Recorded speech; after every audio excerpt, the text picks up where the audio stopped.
Fibroid और उससे संबंधित आपको बहुत सारे डाउट्स होंगे। फाइब्रॉइड यानी कि बच्चेदानी की गांठ, बच्चेदानी का रसौली होना, क्या ये ऑपरेशन से ही ठीक होता है या आयुर्वेदा करे, इसके बिना बच्चा कंसीव हो सकता है या नहीं, इस तरह के तमाम सवाल आपके मन में ज़रूर होंगे। तो आज हम इसी के सारे मिथ्स को दूर करेंगे। फर्स्ट ऑफ ऑल, फाइब्रॉइड आपकी ही यूट्रस की मांसपेशियों का आउटग्रोथ होता है जो कि नॉन कैंसरस होता है। तो अगर आपको फाइब्रॉइड डायग्नोस हुआ है तो घबराने जैसा कुछ नहीं है, ये कैंसर की गांठ नहीं है, ये नॉर्मल गांठ है जो ठीक हो सकती है। दूसरी बात कि फाइब्रॉइड का लोकेशन क्या है, उस पर डिपेंड करता है कि इसकी सीवियरिटी है, कितने नंबर ऑफ फाइब्रॉइड्स हैं, अंदर है या बाहर है। Depending on the location fibroid को 3 पार्ट्स में डिवाइड किया गया है। फर्स्ट इज सबसेरोजन, यानी कि यूट्रस के आउटर लेयर पे होने वाला फाइब्रॉइड, जिसमें पेशेंट को कोई भी सिम्टम्स नहीं होते हैं, ना ही कोई दिक्कत देता है। दूसरा होता है आपका इंट्राम्यूरल फाइब्रॉइड, जो यूट्रस की मसल्स के बीचों बीच प्रेजेंट होता है। इसमें पेशेंट को तकलीफ हो सकती है पीरियड्स के दौरान हैवी ब्लीडिंग होना या फिर बहुत ज़्यादा पेन होना।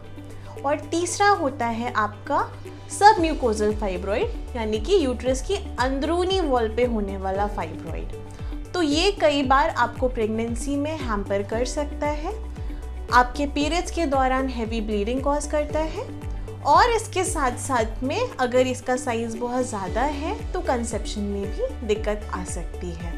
तो फाइब्रॉइड अगर आपको प्रेगनेंसी के दौरान डायग्नोस होता है और उसका साइज 5 सेंटीमीटर से कम है तो आपको कोई भी टेंशन लेने की बात नहीं है। वो बेबी के डेवलपमेंट में कोई भी इंटरफेरेंस नहीं करेगा, और ड्यूरिंग प्रेगनेंसी फाइब्रॉइड को कभी भी निकालने का ट्राई नहीं किया जाता, ना ही उसकी कोई दवाई दी जाती है। आप अपनी प्रेगनेंसी को सेफली कंटिन्यू कर सकते हैं, एंड आफ्टर डिलीवरी आप चाहें तो उसको रिमूव भी करवा सकते हैं या फिर आयुर्वेदा ट्रीटमेंट्स के थ्रू उसको ठीक करवा सकते हैं। अब फाइब्रॉइड के रिलेटेड आपके पास कुछ सवाल होंगे कि कौन सी कंडीशंस होती हैं जहाँ पे फाइब्रॉइड को निकालना ज़रूरी होता है और किस लेवल तक उसको मेडिसिन द्वारा ठीक किया जा सकता है। तो अगर पेशेंट को पेन बहुत ज़्यादा हो रहा है, बहुत हैवी ब्लीडिंग है, इम्बेरेबल पेन है, उसके साथ साथ में अगर उसका साइज 6 सेंटीमीटर से ज़्यादा है तो ठीक होना मेडिसिन के द्वारा थोड़ा सा मुश्किल हो जाता है। ऐसी कंडीशंस में हम पहले मेडिसिन दे के देखते हैं, अगर साइज सप्रेस हो रहा है तो हम ट्रीटमेंट कंटिन्यू करते हैं, अगर कोई भी डिफरेंस नहीं आ रहा है तो फिर उनको सर्जरी के लिए जाना पड़ता है। मैं आपके साथ डिस्कस करना चाहूँगी मेरी एक केस हिस्ट्री। मेरी एक मुंबई के पेशेंट थी जिनका एज था 44 ईयर ओल्ड। उनको 7 साल से 6 सेंटीमीटर का फाइब्रॉइड था, जो उनको पहले तो कोई तकलीफ दे नहीं रहा था, लेकिन लास्ट 1 से 2 ईयर्स में उनको बहुत ज़्यादा इरेगुलरिटी ऑफ मेंसेस एहसास होने लग गया कि पीरियड्स 6 महीने तक ड्रॉप करके आते थे या 6 महीने तक आते ही नहीं थे। पूरी बॉडी में बहुत ज़्यादा ब्लोटिंग, पेट बहुत ज़्यादा बाहर की तरफ आ गया था, लेकिन उनके बच्चे बड़े बड़े थे, फैमिली कंप्लीट थी, तो उन्होंने इस बात पे ज़्यादा ध्यान नहीं दिया। ओवर द टाइम जब उन्होंने रिसेंट अपना वापस से अल्ट्रासाउंड करवाया, जो उनका रूटीन था कि साल में एक बार फुल बॉडी चेकअप करना है, तब उन्हें पता चला कि वो फाइब्रॉइड का साइज 6 सेंटीमीटर से बढ़ के 8 सेंटीमीटर हो गया है। तो फिर उनको थोड़ा सा टेंशन आया कि अगर ये साइज बढ़ता जाएगा तो मुझे दिक्कत हो सकती है, तो क्यों ना मैं अपना यूट्रस ही निकलवा देती हूँ। अब तो मुझे फैमिली की भी ज़रूरत नहीं है और मेरी एज भी लगभग मेनोपॉज के आसपास आ चुकी है, तो यही बेटर रहेगा। उन्होंने डॉक्टर के साथ कंसल्ट किया, अपने इंश्योरेंस क्लेम के साथ में सारी फॉर्मेलिटीज़ पूरी की और अपॉइंटमेंट भी ले लिया कि भाई 2 महीने के बाद में इस डेट को मैं अपना हिस्टेरेक्टोमी यानी यूट्रस को रिमूव करवा दूंगी। But suddenly she met one of her friend, जिन्होंने बोला कि आप प्लीज़ हिस्टेरेक्टोमी या यूट्रस का कंप्लीट रिमूवल मत करिए, क्योंकि अगर पीरियड्स बंद होने से पहले आप यूट्रस को रिमूव करते हैं तो पोस्ट मेनोपॉजल सिंड्रोम यानी कि PMS आपको महसूस होता है, जो कि हार्मोनल का साइक्लिक चेंजेस की वजह से पेशेंट को बहुत डिस्टर्ब करता है। तो फिर उन्हें उनकी फ्रेंड ने सजेस्ट किया कि आप एक बार आयुर्वेद में दिखा लीजिए, अगर डॉक्टर बोलते हैं ठीक हो जाएगा तो आप सर्जरी मत कराइए। मैंने खुद ने सर्जरी करवाई है और मैं इस चीज़ से भुगत रही हूँ। I don't want you to go through the same pain. So she consulted मी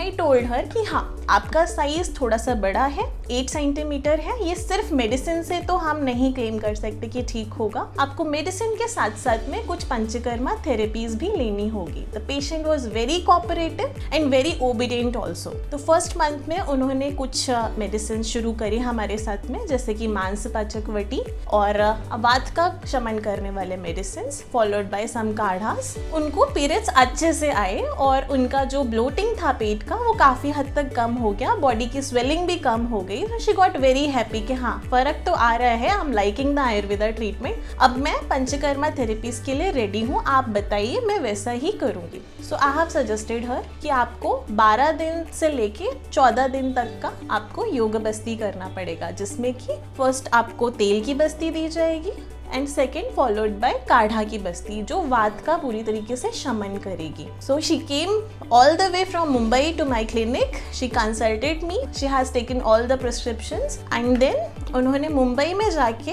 अपना पंचकर्मा करवाया अच्छी तरह से पूरा 14 दिन का। साथ में जो मेडिसिन हमने उनको प्रिस्क्राइब की थी फाइब्रॉइड ठीक होने के लिए, वो भी उन्होंने कम्प्लीटली अपना ट्रीटमेंट चालू रखा। एंड 3 महीने के बाद जब उन्होंने वापस से अपना सोनोग्राफी करवाया, even the radiologist was also shock, वो 8 सेंटीमीटर का फाइब्रॉइड श्रिंक होके सिर्फ 1 सेंटीमीटर तक रह गया। So this is not any magic, it's just a science. अगर आप सही तरीके से दोष धातु और मल को डायग्नोज करके ट्रीटमेंट दें तो ऐसे रिजल्ट्स आना कोई बड़ी बात नहीं है। तो अगर आपको भी फाइब्रॉइड है और आप अल्टरनेटिव ऑप्शन ढूंढ रहे हैं कि मैं सर्जरी ना करवा के नेचुरली ठीक करूं, तो आयुर्वेदा में एक बार जरूर दिखाइए। अगर वो ठीक होने लायक होगा तो डॉक्टर आपको जरूर सजेस्ट करेगा थेरेपीज और मेडिसिन, और अगर वो क्रिटिकल है तो कोई भी डॉक्टर आपको फोर्स नहीं करेगा कि आप सर्जरी मत कराइए। तो अगर आप प्रेगनेंसी के लिए परेशान हो रहे हैं और फाइब्रॉइड की वजह से आपके मन में बहुत सारी शंकाएं हैं, तो आप हमें कमेंट जरूर करिए, हम आपके लिए पूरी कोशिश करेंगे कि आपके हर सवाल का जवाब दें।